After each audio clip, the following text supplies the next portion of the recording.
In today's episode, we're talking about movements and trends in the creative industry. With so many different platforms, Instagram, Facebook, LinkedIn, Twitter, and their purposes evolving daily, navigating social media can be, well, complicated. Welcome to the Social Media Sucks podcast from Cupco. Social media really sucks. Where we unpack the latest trends and help remove the suck from social media. Welcome to the Social Media Sucks podcast by Cupco. You're tuning in for a dose of marketing and to get what's happening in the ever-changing social media landscape. Today with me is Katrine Weicker with 20 years experience in the consulting brands within the creative industry. And usually you would notice Chris Coburn is sitting to my left side. But today we have a special co-host, Hawra Hashem. Thank you. Who is our marketing manager at Cupco. Yes. So we have Katrine with us. Please introduce yourself a little bit with your experience and then your creative background.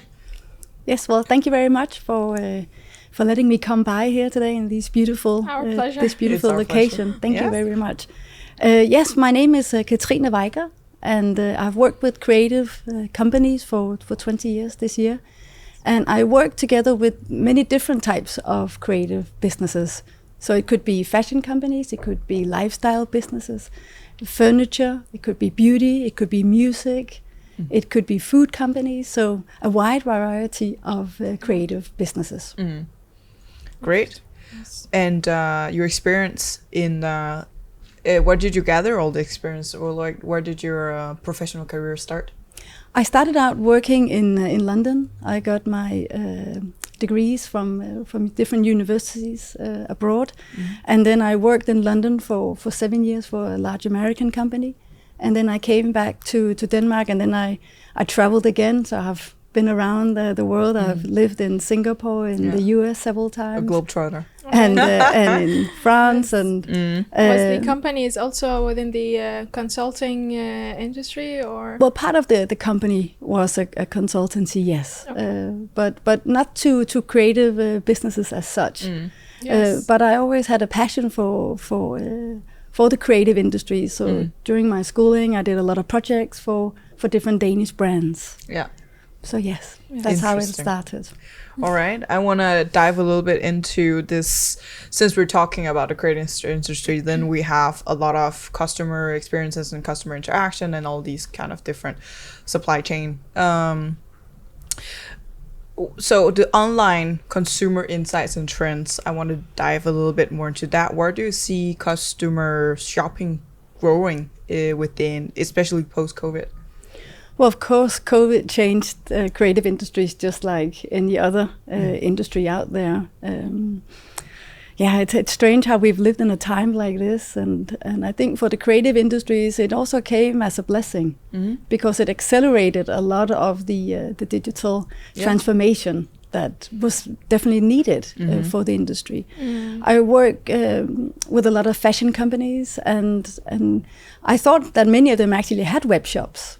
But even, just their own basic web shop. But as COVID hit and all the retail stores closed down around the world, and they kind of had a wholesale business model, then suddenly they had no business at all. Yeah. So they really needed a quick transformation there in the sense that they had to open up their own web shops. Yeah. And of course that was something that they probably had to do for years, but were just busy with daily operations and didn't really think about the strategic elements of their digital transformation. Until it hit. They had to. Yeah, so it was maybe more the B2B side, like the wholesalers to the brands, because obviously many brands are already online. Yes, but also a B2C. Okay. So they might have been using some of the big multi-brand retailers, but they didn't have their own universe, so to speak, online. Yeah. Okay, yeah, interesting. And then maybe it brings also a lot of challenges, like when they go online, then also the website and the branding of the website, the setup and everything, from a branding perspective, also a lot to do. Definitely. Did you know any of brands, or did you work with any who had to do this transformation in such a short time? Yes, I did. And it was first they were in shock like everybody else. Of course, first we had to get over the initial surprise there. What happened? Yes. And then they, when the initial shock had calmed down a bit, then they of course had to look at their business side.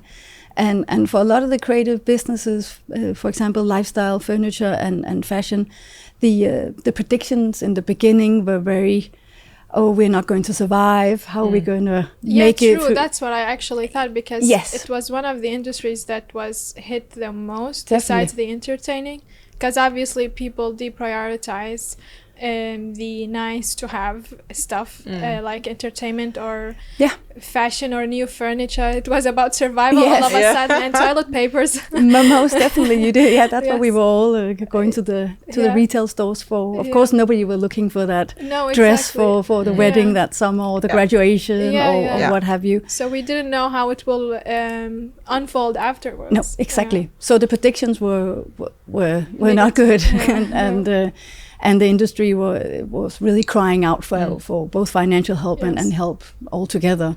But then when we look at it afterwards, in retrospect, then we can actually see that it actually did help them in many ways, because it accelerated the growth and development. Yeah. Yes, a push that it needed. Sometimes when I look back, and now we can't even imagine it, because now a lot of shopping is done online. Yeah. But when you look at, for example, the fashion industry, they were not the fastest one out when it came to their own web shops. They kept saying that, hey, what are all my customers, my B2B customers, what will they be saying if I open my own retail online? And of course, now we can't even imagine that they don't have an online presence themselves, either via a web shop or social media. Makes sense. But they were slow, even though it's a fast and trendy industry. Yeah, true. They were very slow. Yeah, you would assume otherwise. What do you think about then the consumer side? Then what have you noticed? Anything, any needs or behavior in the consumers that have changed post-COVID? The way they shop? Well, of course, a lot of people that had never shopped online before are suddenly out there now. So they have seen how easy it is. They have seen that you can still get great service, that you will actually receive your goods, So we've seen that there's a high number of people who have never shopped online before who are now.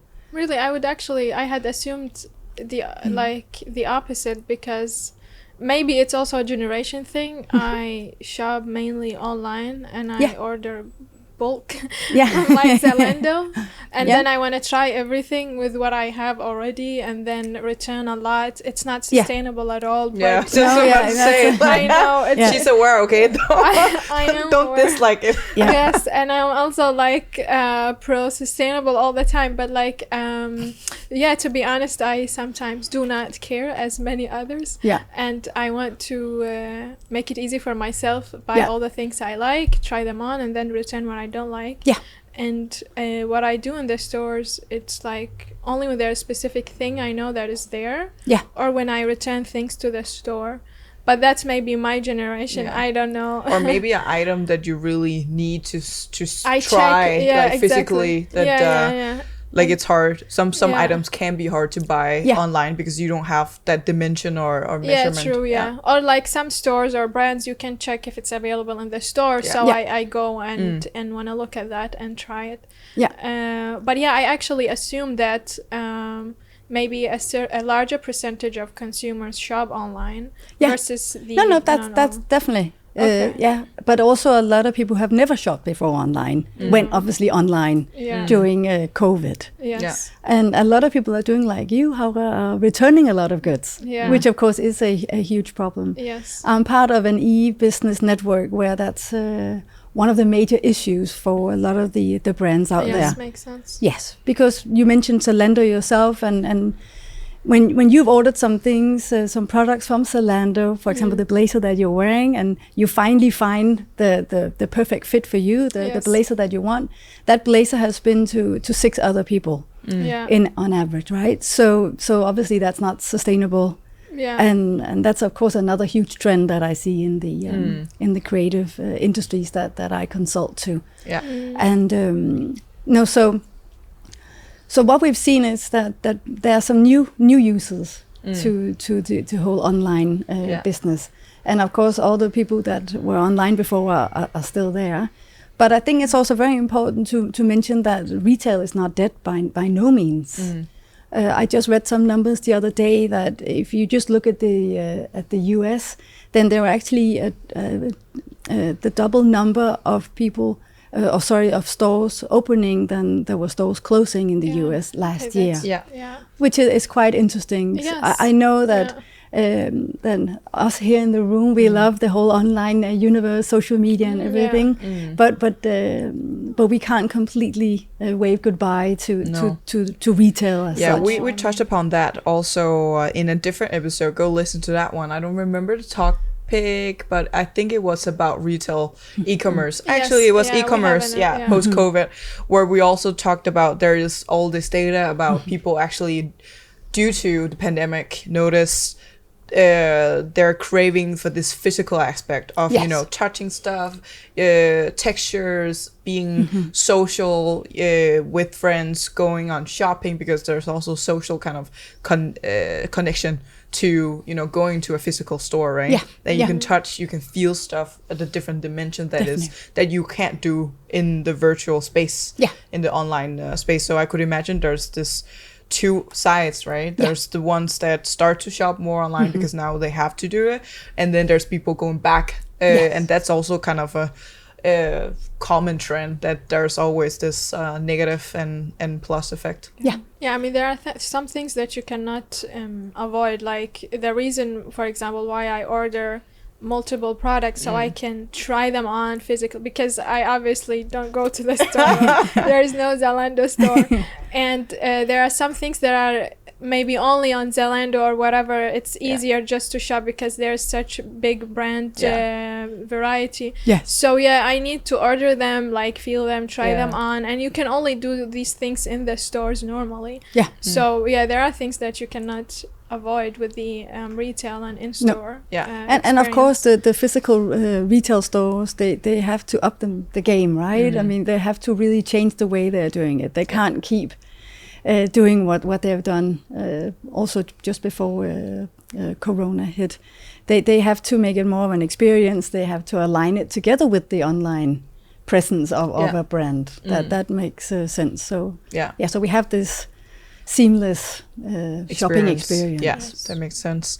What advice do you often give to brands who seek consultancy from you?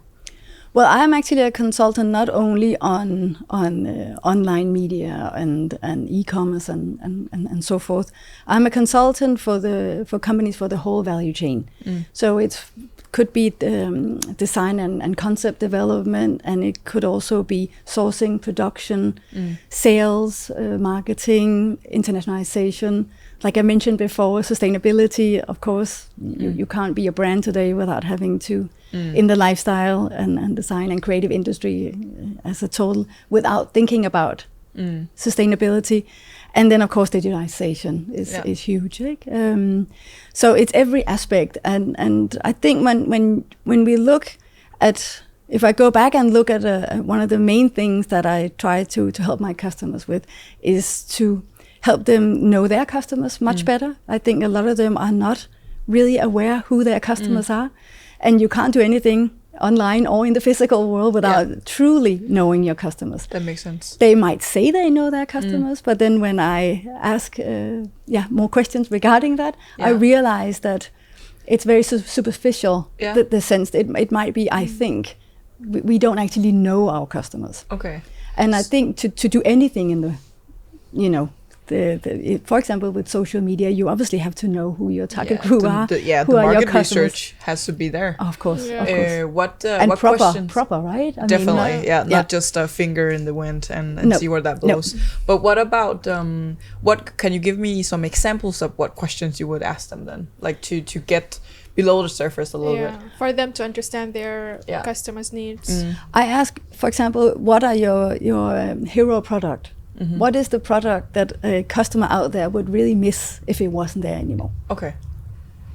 I mean, because like you mentioned before, Hawra, a lot of creative businesses are in the nice to have industry. Yeah. It's not a need to have. Yeah. So therefore, I can just pick somebody else, some other brand that I can use. And I think one thing we've also learned with regards to COVID is that, and maybe we even knew it before, that customers are not loyal. No, yeah. So who are your truly loyal customers? Yeah. Who will be crying if your product is not out there anymore? The core. Yeah. Exactly. Yeah. Yeah. And then I also asked them, who are you? What's your DNA? What's your specific creative energy that's so special that, we can't live without it? And again, a lot of companies actually don't know that. Again, not in depth, I think. Yeah. But it's a challenge, like, at least in my opinion, or what I see is like, it's very difficult to be unique in any industry, because whatever field you choose and whatever niche, like, unless it's something that is brand new, innovative within a certain area. Yeah. But otherwise, every market is almost saturated, and then how can they differentiate themselves if it's not about the product? Because obviously the product exists already by many. Yeah, a chair is a chair. You could say that. I mean, I try to play the devil's advocate always with my customers. Definitely. And kind of force them into a corner. And the devil's advocate, when I've got that hat on, I will specifically ask them, what does this chair, what does this piece of music, what does this piece of art, what does that contribute to in the bigger scheme of things? Do we really need it? Yeah. Because there's other art pieces out there. There are other chairs, other blazers, other pairs of jeans. Yeah. What's so unique with your product? And you should be able to answer that question. Yeah. And I definitely think if you don't have the core of your business properly analyzed, and you know that, and everybody in your business, everybody in your company should know that, what your specific DNA is, you're not going to survive. And how am I going to help you on Instagram or create the best website or e-commerce or whatever if you don't know who you are? It's simply an impossible task. How do you feel. How do you think that trend comes from? Like the trend of, brands starting up without knowing their DNA. Because you go to a design school and you're passionate about what you do, and you should be. I mean, if you don't have a passion and a love for what you do, you're obviously not going to survive. But it's not enough. And unfortunately, I have the role of telling them that even though you make the most beautiful blazer, even though you make the most beautiful art piece or furniture or piece of music, it's not going to be enough, because there's already many beautiful things out there. So we are in a nice to have. And definitely. And if you don't add something else, and then I have to talk about feelings, because it's a lot more about the feeling than it is like, about the if product. They're not going to be able to differentiate on the most beautiful product, they are going to have to differentiate on other area. And that's, how can brands differentiate based on feelings? They have to know what type of feeling they want to create in the customer. I mean, what is it that you want the woman who wears your specific blazer? Is it a power blazer that should make her feel, what way should it make her feel? And it's a very difficult task. So it's something that can take a long time in that process where I try to consult. Definitely. I think that's a really valuable point to have in mind, that most of our purchases are made based on feelings, right? And our listeners, you're welcome to challenge me on that. But I think I read a article that says that 90% of our purchases is actually based on feelings. So that's why branding and marketing actually just the branding side of it has a significant effect on the lower funnel. And that's often what we also see that brands sometimes miss, is that upper funnel perspective, and they only focus on the lower funnel, and then they don't establish that contact and feelings, emotions with their customers, and therefore no loyalty in the purchases made, because there is so many brands, there is so many nice to have products, and if you don't connect with your core audience or target group, then you're just one of there's many fish in the sea. Yeah, exactly. If there's no relation, and if customers cannot relate to you, then obviously they don't feel anything, and why would they buy? Although we would like to think that we're rational and smart, but, but we're like very much guided by our feelings and heart. Like I also read even like business decisions and everything, like hiring a new person, for example, or obviously, you would have some data backed up, but I also read that the other day, that employers, they skim your CV so fast that they don't even like know all the skills and everything that you can do, but when they meet you, it's really about this impression that and connection they have with you on the first meeting. And then the decision is actually based on confirming their impression. Like if they like you, they want to confirm that your CV confirms that they like you and you're good. If they don't like you, they will find excuses in your CV to not like you and hire you. It's it's very interesting. It's a bit like dating. Which always you don't need 3-course meal, you know, straight away. So and then you have to remember that we live in an international world, in the sense that yes, that's good, because when you then go online, you can connect with people from all over the world, but there's also international competition. So now your beautiful chair is not only competing with other brands in Copenhagen or in Denmark, it's competing with the rest of the world.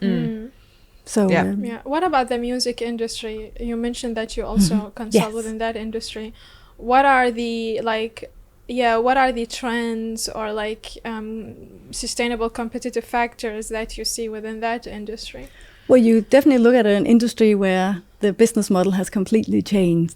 Like, I mean, when I was young, then I had a boombox and I was sitting with my little recorder, to try and record. And I hated when somebody was talking over the song, because I wanted to record my favorite song from the radio. Of course, today my 3 children, they just got Spotify and they have a whole library out there. Yeah, I can relate a little bit to what you said. I used to know it. I guess I just told everybody how old I am. But I'm from the 90s, but I did it anyways. So much has changed, obviously, and that puts a lot of pressure on the artist, and you can see with COVID, what that can do. Suddenly there was no more festivals, no more concerts or anything. So they have had to reinvent themselves also. And I think also professionalize in a way. It's not enough, again, to be just a good musician. You have to be a good marketeer also. It's interesting actually you say that, because like during COVID, and now my knowledge is limited within the music field, but since they could not maybe go to concerts and everything, then there was TikTok, which also actually helped many new artists to kick off their career. I followed a few that had 0 followings there, or like very low. They had amazing voice, and then over time now they are actually having concerts, but their career started from TikTok. And some, they went like from, of course they still work with music organizations, Warner Music or whatever, but they started using TikTok, and then it was more about branding themselves and marketing themselves on TikTok, and actually creating a direct relationship with their listeners and fans. And that has also changed the way they do music. And get direct also feedback from their fans on what they like and dislike, and how they can... It's one of the reasons why I love the creative industry so much, is because that creativity will always find a way. True. And then you can just change the channel. The way that the channels have, if one channel will close down, like a concert hall, then you find another channel. Yes, true. You cannot keep creativity out. No. That's actually a very good segue to what I also want to elaborate a little bit more on, which is how did the pandemic change the whole creative industry? I know within the creative industry there's obviously a lot of subgroups. But do you see any prominent changing throughout the whole industry as a wholesome creative industry? I like to think that we were all kind of holding hands and trying to win this war together. Like, so I've definitely seen a few new networks pop up for creative industries, in the sense that, hey, we're in this together. We have a love for the industry. We want to also learn from one segment of the creative industries to another. I don't think there's enough collaboration between the different industries within the creative industries. And I think we have seen that a lot more, that, hey, we have to help each other. Because if I survive, maybe I can help you survive, and then we will all survive. Yeah. So that's definitely one change that I have seen. Yeah, it's ecosystem. The ecosystem, definitely, yeah. And I also am a consultant, not only to the specific brands within the creative industries, but I'm also a consultant to the ecosystem, specifically so I can see how is it going within the industry. For example, it could be retail stores. Yeah. So I want to know more about how is it going on that end of the... Yeah, of course. And also, on top of my mind is also real estate and hospitality can actually go quite good together. Like, especially with city planning and, you want to develop new areas within the city. If you bring nice hospitality, good restaurants, facilities, retail to that area, then real estate prices can go up because people then actually want to be in those areas where there is life happening. Yes. So it's a matter of these two are really kind of interlinked together because it creates an ecosystem and attracts different people. Great and a lot of idea. businesses. Definitely. Any entrepreneur would catch that right now. I'm not gonna trademark it. You can have it. It's fine. No, and I totally agree. It's about looking at the creative industries in a much bigger perspective than just a fashion brand or a lifestyle brand, or furniture brand, or what have you. It's also what they can give to other industries. Like, so other industries that might not at first glance look very creative will have some creative element. Yeah. So yes. Yeah, sorry. I was thinking, like, when you said creating this whole ecosystem and these different groups within the creative industry could help each other. Could you give an example, like how they could help each other, in which way? Yeah, it's trying to take some of the best elements from the different segments within the industry, and then say, hey, we're doing this over here. Can you maybe implement that in your part of your industry? So we all need role models. We all need somebody that we can look up to. It could be, for example, with regards to their business model.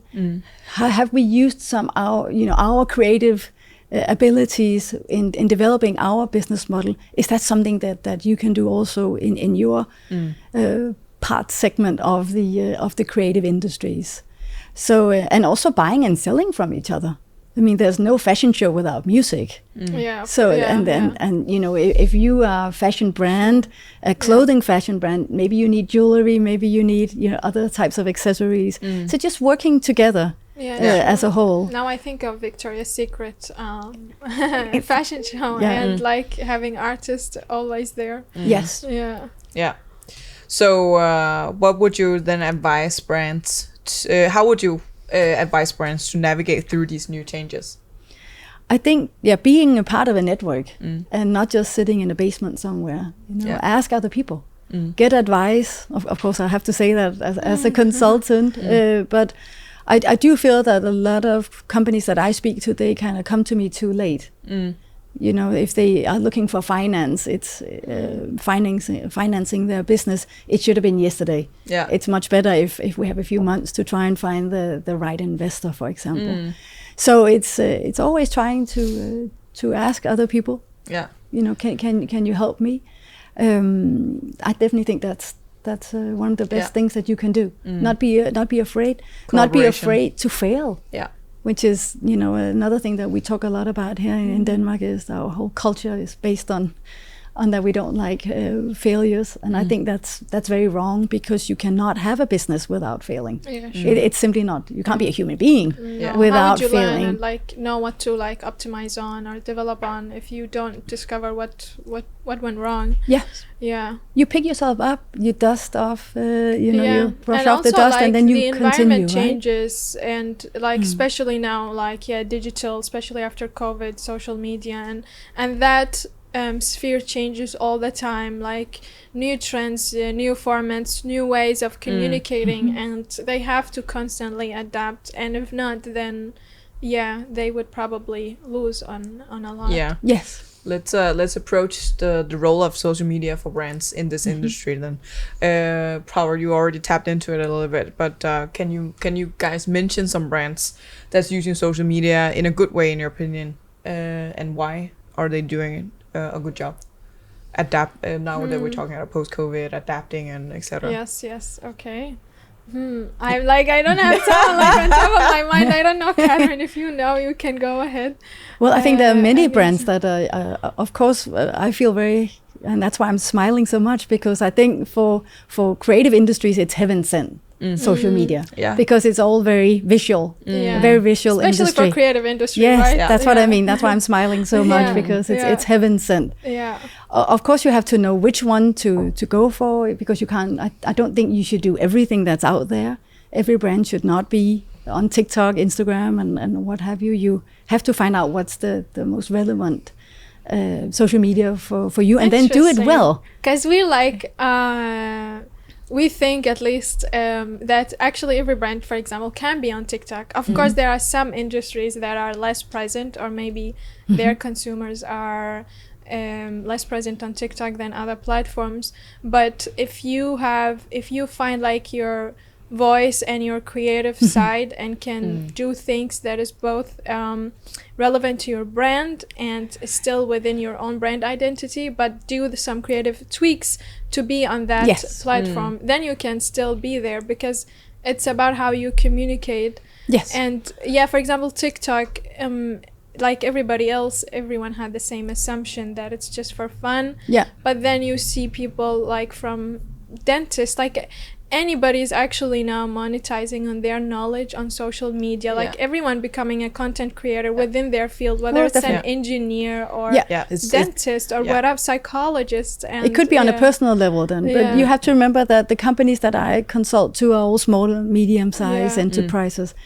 You know, they have a limited resources, definitely. So I'd rather that you pick and then do it well. Of course. Or you prioritize. Prioritize. Or what you could do is you could use personal branding. You could pick out a few employees that might be already on TikTok and doing it very well. Then you can do something via their channel. But I've unfortunately seen far too many times that small and medium-sized creative businesses will try and be everywhere, and then they spread themselves too thin, and they're not doing anything well. Or rather that you do a few things well, and then makes sense, of course. It's not about being, and that's also what we would advocate for. It's not about being on every which platform there is, but it's the matter of knowing your audience and where they are, and choosing the right media for you, and you know the industry you are in. Like it doesn't have to be like everybody needs to be on LinkedIn, everybody needs to be on TikTok, but I think everybody can be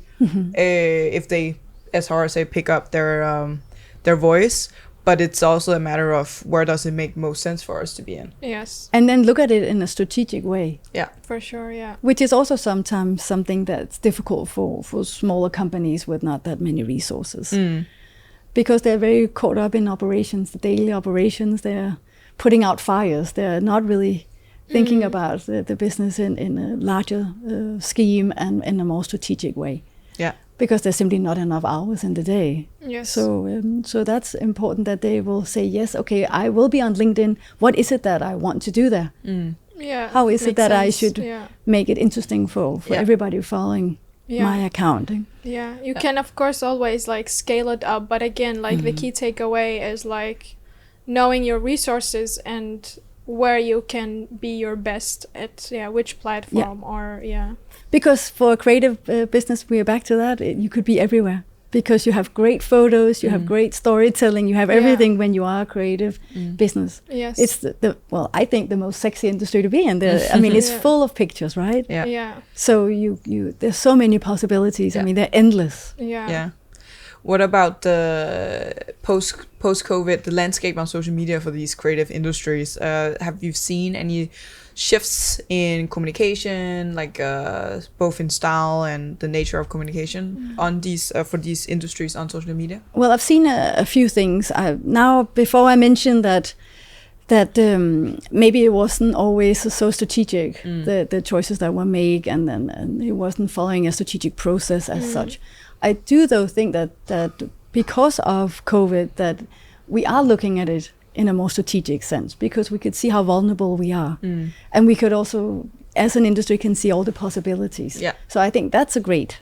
For a consultant, I get very happy when I see that it's the way forward is in a more strategic way.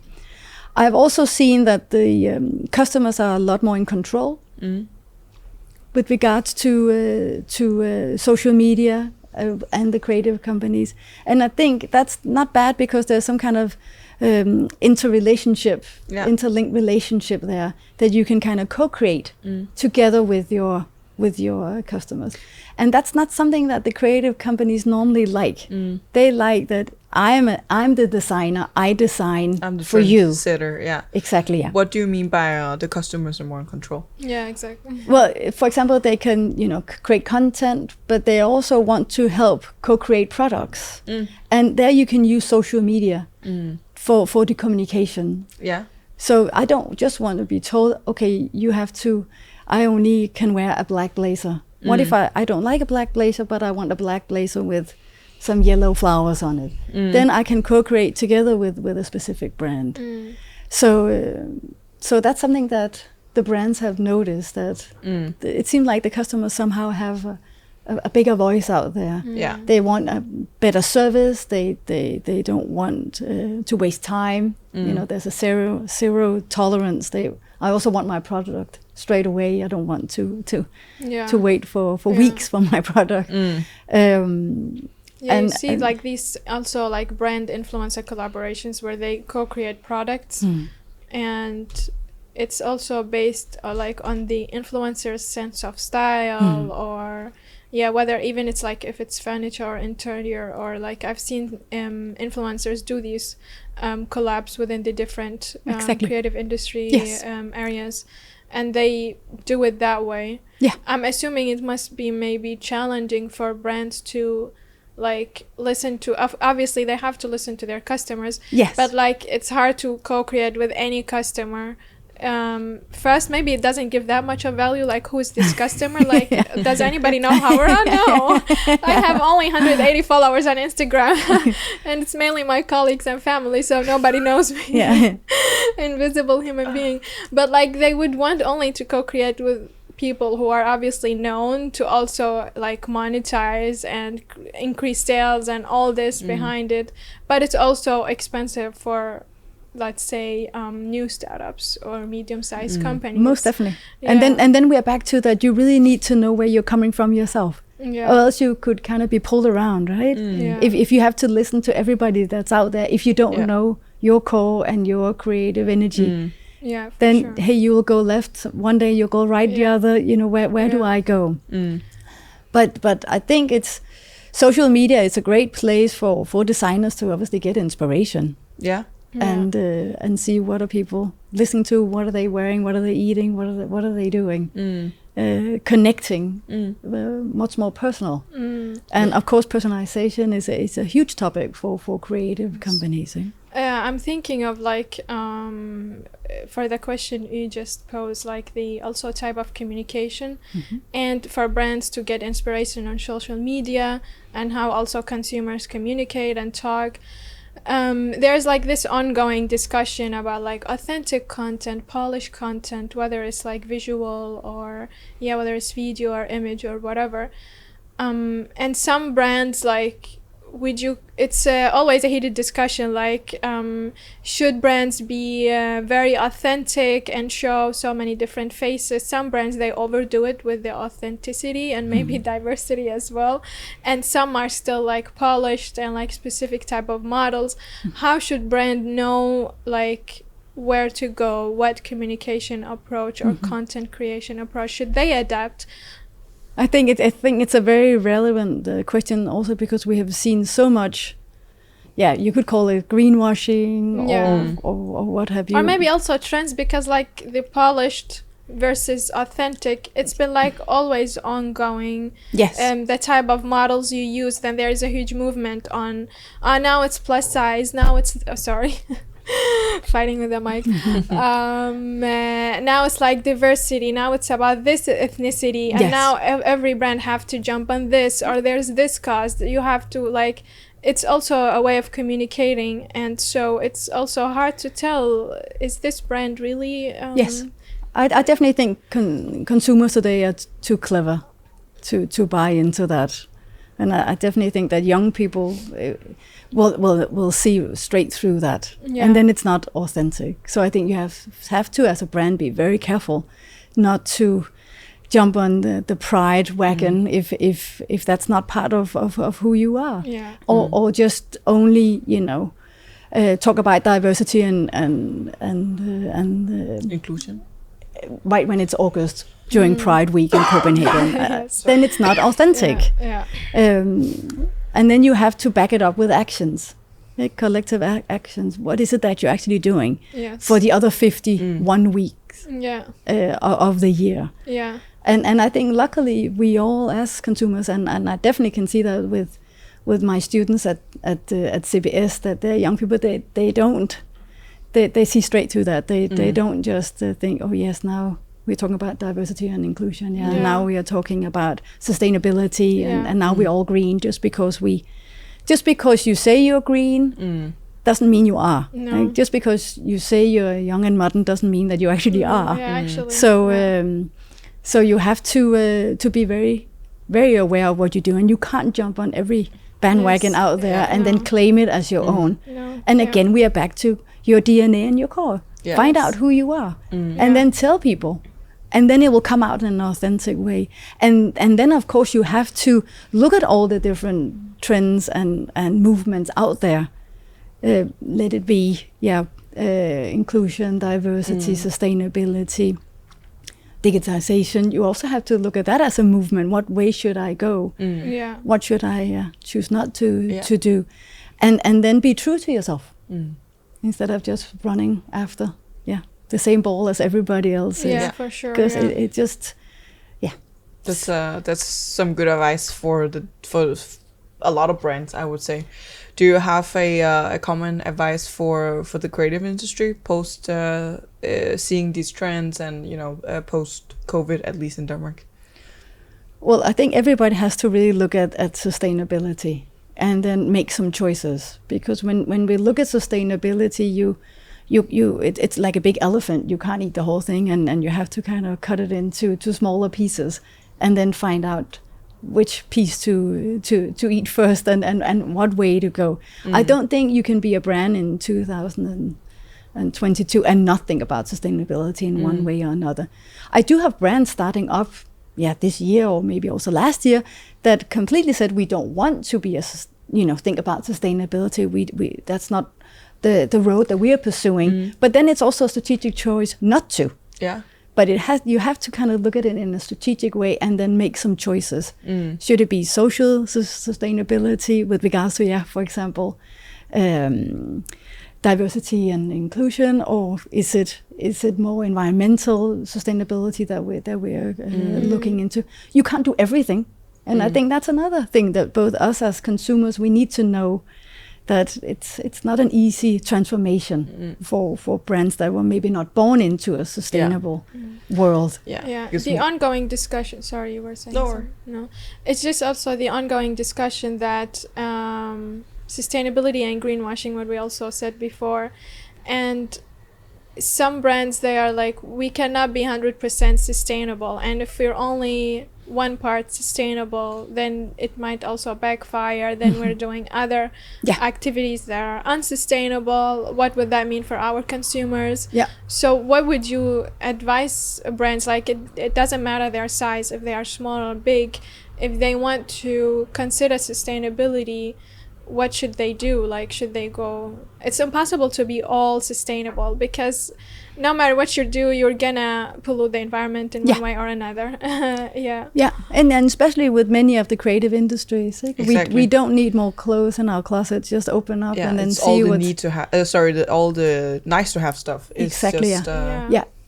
So I would look, if I was, for example, a fashion brand, I would look into different business models that they can develop and be part of. It could be the whole resale or rent or others. So get an idea of all the possibilities out there, and then make some strategic choices for yourself.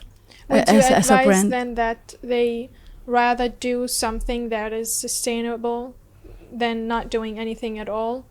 Yes, most definitely, because you can't do it all. No, and it's baby steps. You start, and then you develop, and I can see for the fashion industry, it all started with using materials that were organic. Organic cottons and so forth, and now we've moved on, and then it's new business models and what have you, and now the EU just came with a proposal for a new strategy, which is very severe for the industry, and that's how it's developed. It starts in the small, and then we will look at sustainability in a much more holistic way, where a lot more parts of the business will be sustainable. Yeah. But it's no easy task. No. Yeah, That's for sure. Right? Thank you guys so much for sharing, and please allow me to summarize some of the great points we have mentioned in our talk here. So online customer insight and trends post-COVID has pushed both towards online presence, but also pulling in this physical craving for retail experience. Therefore, it's very important for brands to understand your audience, your consumers, your product, your value, and make the whole shopping experience seamless, both online and in-store.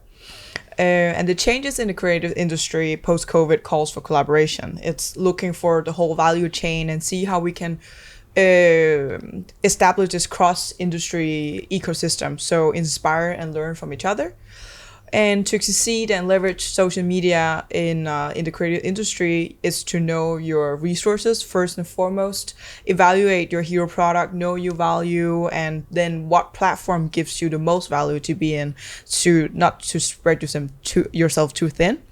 And then lastly is also listen to your audience and your consumers, as they are much more in control post-COVID due to this digital movement. But it's also to know, which is also very important, like Katrina mentioned multiple times, that is to know your core of your brand and then the product you're selling. So you're also not jumping on each trend there is and shifts in the industry and culture, but it's really to establish this solid connection to both your customer but also your brand value. So here you have it, getting updates about current and relevant trends within the creative industry with Katrine Wicker. You nailed it. That was an amazing summary. Great, thank you. Yes. Subscribe, leave your thoughts, feedback, your likes and dislikes with us, and thank you for listening. Stay tuned for the next one. Bye. See you. This has been the Social Media Sucks Podcast.